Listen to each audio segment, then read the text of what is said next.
Assalamualaikum warahmatullahi wabarakatuh. Yang terhormat Bapak Taufik Muhtarom selaku dosen pengampu psikologi pendidikan. Perkenalkan, kami di sini ingin mempresentasikan hasil kerja kami dengan judul gejala jiwa. Saya Atal Anandito Ramadhani dengan NPM 215. Perkenalkan, nama saya Hikmatul Hasanah dengan NPM 265. Perkenalkan, saya Cahya Amalia Hutami dengan NPM 282. Perkenalkan, saya Raisita Fahmila Auza Hutami, NPM 208. Untuk bentuk gejala jiwa. 1. Pengamatan. Pengamatan merupakan fungsi sensoris yang memungkinkan seseorang menangkap stimulus dari dunia nyata sebagai bahan yang dapat diamati. Pengamatan sebagai suatu fungsi primer dari jiwa dan menjadi awal dari aktivitas intelektualnya. Proses dalam pengamatan bisa dilihat sebagai berikut.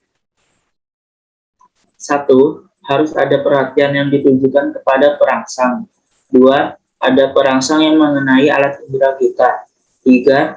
Ada alat indera yang menangkap perangsang. 4. Ada urat syaraf yang membawa perangsang ke otak. 5. Ada otak yang menyadarinya.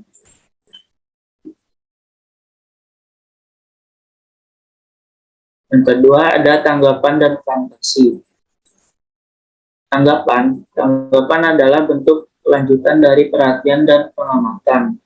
Seseorang memperhatikan suatu hal, kemudian naik ke tahap mengamati, dan kemudian efeknya adalah tanggapan terhadap apa yang diamati. Jenis-jenis tanggapan ada sebagai berikut.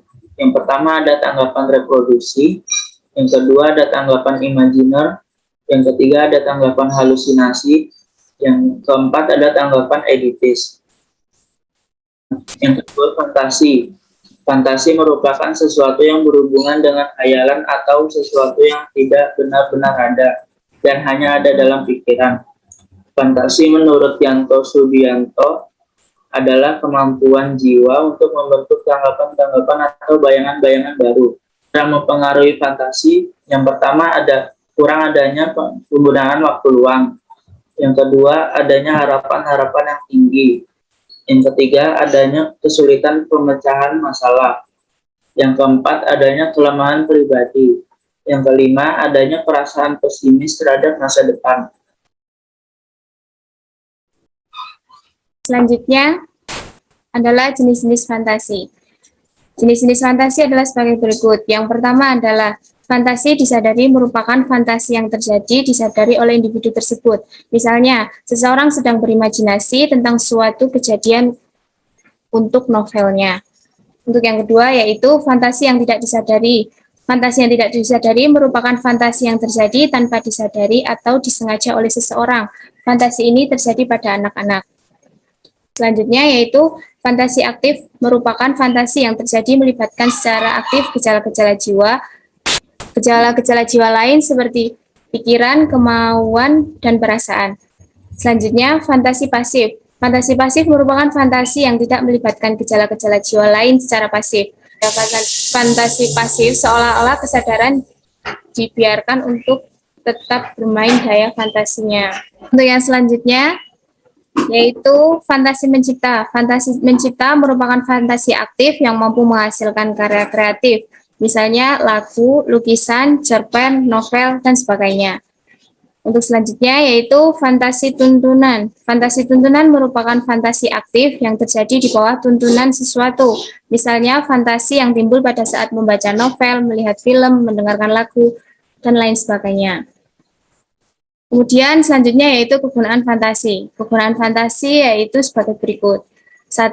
Dengan daya fantasi, manusia dapat masuk ke dunia imajiner, misalnya pada saat membaca novel. Kedua, yaitu dengan fantasi pasif atau melamun, manusia dapat menghibur dirinya sejenak, asalkan tidak terus-menerus. Yang ketiga, dengan daya fantasi, manusia mampu membuat karya kreatif. Baik, untuk selanjutnya yaitu ingatan. Ingatan atau memori merupakan simpanan informasi-informasi yang diperoleh dan diserap dari lingkungan yang kemudian diolah sesuai dengan individu yang bersangkutan. Pada umumnya, para ahli memandang ingatan sebagai hubungan pengalaman dengan masa lampau. Namun, kadang-kadang terdapat hal-hal yang tidak dapat diingat kembali. Para ahli membedakan 3 tahapan dalam ingatan, yaitu memasukkan pesan dalam ingatan, penyimpanan, dan mengingat kembali. Karena itu, maka biasanya ingatan didefinisikan sebagai kemampuan untuk memasukkan, menyimpan, dan mengingat kembali pesan-pesan.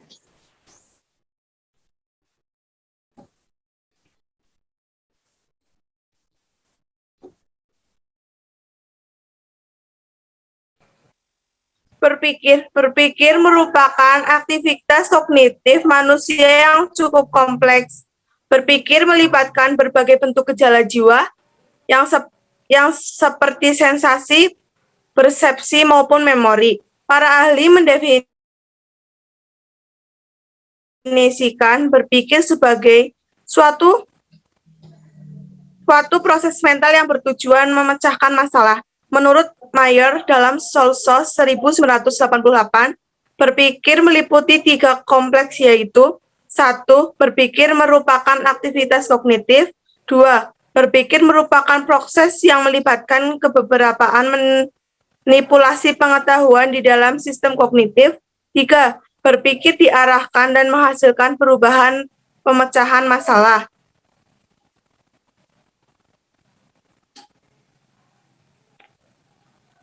Pola pikir menurut ahli. Menurut Kartini Kartono, 1996, ada 6 pola berpikir, yaitu 1. Berpikir konkret, 2. Berpikir abstrak, 3. Berpikir klasifikatoris, 4. Berpikir analogis, 5. Berpikir ilmiah, 6. Berpikir pendek. Menurut De Bono 1998 mengemukakan 2 tipe berpikir, yaitu 1. Berpikir vertikal atau dikenal dengan nama berpikir konvergen, yaitu tipe berpikir tradisional dan generatif yang bersifat logis dan matematis dengan mengumpulkan dan menggunakan informasi yang relevan. 2. Berpikir lateral atau berpikir divergen, yaitu tipe berpikir selektif dan kreatif.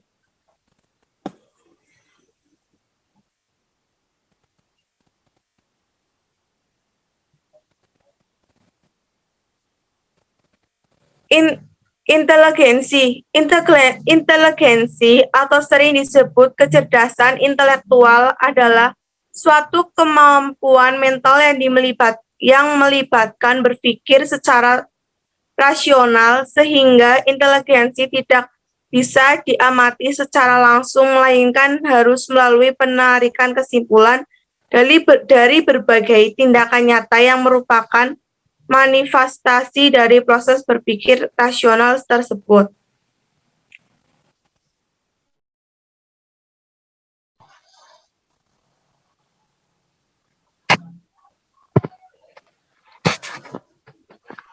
Pendapat para tokoh.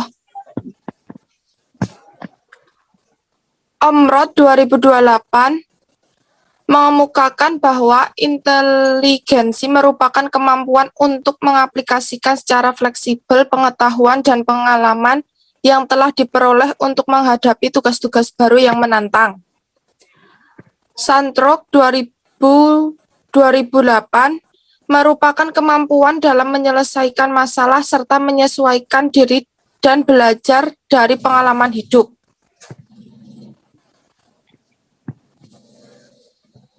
David Wechsler 1958 mendefinisikan inteligensi sebagai kemampuan untuk memahami dunia, bertindak secara terarah, berpikir secara rasional, dan menggunakan sumber daya secara efektif saat menghadapi masalah atau tantangan.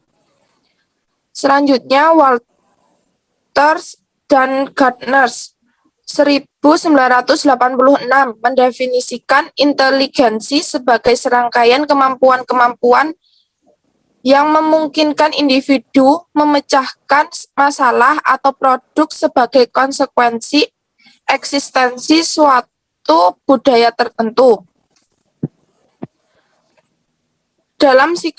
Selanjutnya, dalam psikologi pengukuran inteligensi dilakukan dengan menggunakan alat-alat psikodiagnostik atau yang dikenal dengan istilah psikotes. Hasil pengukuran inteligensi biasanya dinyatakan dalam satuan ukuran tertentu yang dapat menyatakan tinggi rendahnya inteligensi yang diukur, yaitu IQ.